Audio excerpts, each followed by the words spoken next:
Everyone সকলোলৈকে মোৰ অন্য টি ভিডিঅ'লৈ স্বাগতম জনাইছোঁ আৰু আজি হয়তো থাম্বনেইল টাইটেল দেখি আপোনালোকে অনুমান কৰিব পাৰিছে মোৰ ভিডিঅ'টো কিহৰ ওপৰত বনিব গৈ আছে আৰু দেখিছে আজি মই ওলাই পেলি এনেকৈ নামঘৰলৈ বুলি আহিছোঁ যিহেতু আমাৰ গাঁৱত নামঘৰটিত পবিত্ৰ ভাদ মাহৰ উপলক্ষে নাম লৈ থকা হৈছে সেইবাবে আজি মই ওলাই আহিছোঁ নামঘৰলৈ বুলি আৰু দেখিছে এয়া আমাৰ শ্ৰী শ্ৰী ডেকা নামঘৰ যিহেতু আমাৰ গাঁৱত আজি বৌ এগৰাকীৰ ঘৰত মানে খনিকৰ পুথি পাঠ কৰাবৰ বাবে ৰাতি বাঞ্ছা পাঠ কৰাবৰ বাবে নিমন্ত্ৰণ কৰি আনিছে সেইবাবে আমাৰ গাঁৱৰ এই ডেকা নামঘৰৰ সন্মুখেদি যিহেতু যাব সেইবাবে আদৰিবৰ বাবে সকলো সাজু হৈ আছে আৰু গোপিনীসকলে নামঘৰৰ ভিতৰত সেৱা কৰি লৈছে এটা ধুনীয়াকৈ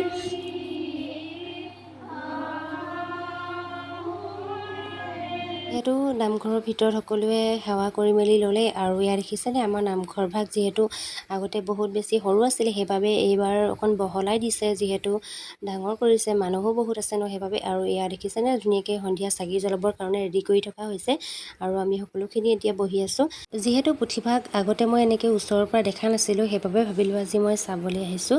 যিহেতু গম পাইছোঁ আমাৰ গাঁৱত যিহেতু আনিব বুলি সেইবাবে আৰু ইয়াত দেখিছেনে গোটেই গাঁৱৰ গোপিনীসকলে মিলি আমদালি গোঠাত লাগি আছে যিহেতু আদৰিবৰ বাবে সকলোখিনি সাজু হৈ ৰখি আছে যিহেতু আগৰ ভিডিঅ'টোত আচলতে কেইজনমানে মোক কমেণ্ট কৰিছিলে যে এই পুথিখনৰ বিষয়ে অকণমান ক'বলৈ মই যিহেতু ক'ম আপোনালোকে মোৰ ভিডিঅ'টো শেষলৈ চাই গৈ থাকিব সকলোখিনি দেখাই গৈ থাকিম আৰু দেখিছে নহয় এয়া কিমান বেছি ভাল লগা মানে এনেকৈ দেখিলে আচলতে গোপিনীসকলক বহুত বেছি ভাল লাগে মনটো আৰু এয়া দেখিছে কিমান ধুনীয়াকৈ সকলোখিনি ৰেডি কৰি থকা হৈছে আমাৰ গাঁৱৰ গোপিনীসকলে আচলতে বহুত বেছি ভাল লগা এটা মুহূৰ্ত এই মুহূৰ্ত আচলতে বুজাব নোৱাৰোঁ কিমান বেছি ভাল লগা সকলো আদৰিবৰ বাবে সাজু হৈ আছে বহুত বেছি অপেক্ষা কৰি আছে যিহেতু এই পুথিভাগ যিহেতু খোজেৰে অনা হয় সেইবাবে আৰু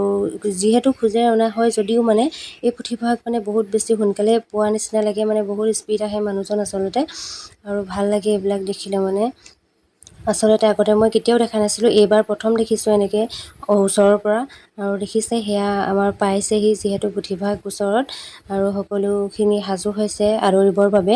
আৰু ইয়াত ধুনীয়াকৈ সকলোখিনি আদৰিবৰ বাবে সাজু হৈ আছে যিহেতু পুথিভাগ বহুত বেছি জয়াল মানে ঐতিহ্যমণ্ডিত পুথি বুলি কোৱা হয় এই খনিকৰ পুথিভাগক আচলতে এই পুথিভাগ বৰজাৱলী ভাষাত ৰচিত এই পুথিভাগ সাঁচিপাতত লিখা আছে যিহেতু এই পুথিভাগৰ লগত বহুতো আধ্যাত্মিকতা জড়িত হৈ আছে আৰু এই পুথিভাগ কোনো মতে শংকৰদেৱ আৰু মাধৱদেৱৰ দ্বাৰা ৰচিত বুলি কোৱা শুনিছোঁ যদিও পুথিভাগত কোনো উল্লেখ কৰি থোৱা নাই তথাপিতো শুনিছোঁ আৰু এই পুথিখন মানে দুখন কীৰ্তন আৰু নামঘোষাৰ সাঁচিপতীয়া পুথিৰ সমষ্টি বুলি কোৱা হয় মানৰ অসম আক্ৰমণৰ সময়তে প্ৰায় 1819 পৰা 1821 চনত খনিকৰ গাঁৱৰ মানে প্ৰায় গাঁৱৰ নিবাসী বাণী বৰুৱা নামৰ ব্যক্তি এজনে এই পুথিভাগ উদ্ধাৰ কৰিছিল বুলি মই শুনিবলৈ পাইছোঁ সেই সময়ত মানুহৰ অত্যাচাৰ যিহেতু গাঁৱত মানে বহুত বেছি হৈ আছিল সেইবাবে মানুহসকল হাবি বনেৰে ঘূৰি ফুৰিছিল তেখেতে এদিন বাণী বৰুৱাই পুখুৰীৰ ওচৰতে এটা টোপোলা পাইছিলে আৰু সেই টোপোলাটোতে আছিলে এই পুথিভাগ আচলতে আৰু এই পুথিভাগ উদ্ধাৰ কৰে বুলি জানিবলৈ পোৱা গৈছে পাছত এই পুথিভাগ থবৰ বাবে নীলাৰাম বৰুৱা নামৰ লোক এজনে কাঠৰ বাকচ এটা তৈয়াৰ কৰি দিছিল বুলি শুনিছিলোঁ আৰু দুইজনা গুৰুৰ অমূল্য সৃষ্টি এই পুথিভাগ আচলতে বহুত বেছি ঐতিহ্যমণ্ডিত বুলি কোৱা শুনিছোঁ আৰু আপোনালোকে হয়তো বহুতে জানে এই পুথিভাগ আচলতে গোলাঘাট জিলাৰ মিছামৰা নামৰ খনিকৰ গাঁৱত এই পুথিভাগৰ খনিকৰ নামঘৰ আছে তাত থোৱা হয় আৰু এই পুথিভাগ প্ৰায় গৃহস্থৰ ঘৰত পাই গৈছেহি সকলোৱে আদৰিবৰ বাবে সাজু হৈছে এয়া পুথিভাগ গৃহস্থক চমজাই দিয়াৰ মুহূৰ্ত আপোনালোকে চাই গৈ থাকিব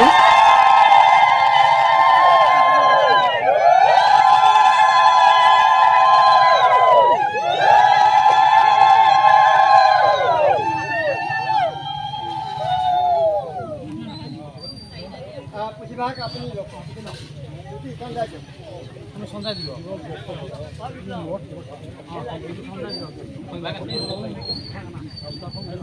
কাণত লৈ যাব এনেকৈ কাণত লৈ যাব আকৌ ধৰিব এখন ধৰিব অঁ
সেয়া আমি বৌহঁতৰ ঘৰ পাই গ'লোহি আৰু আমি ধুনীয়াকৈ বহি আছোঁ যিহেতু পুথিভাগ আনি মেলি হৈ গ'ল।